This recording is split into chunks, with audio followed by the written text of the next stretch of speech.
This April, India did two things that most countries can't do at all. We fired up a nuclear reactor that makes more fuel than it burns.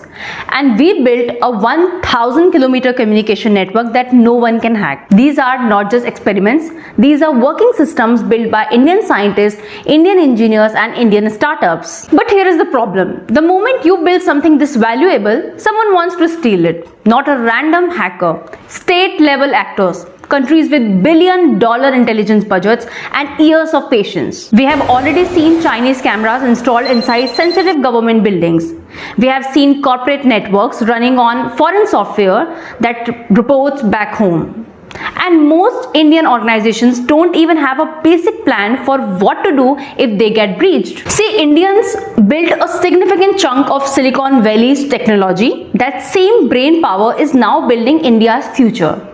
In labs, in startups, in defense corridors. And right now that work is sitting in buildings with no security culture, no indigenous protection tools, and no government mission to guard it. The breakthrough and the theft happen at the same time. The announcement is public and the data behind it is not protected. That window between what we achieved and what we secured is exactly where we lose everything we built. Now India does not have an innovation problem anymore. Now we have new challenge, that is protection problem.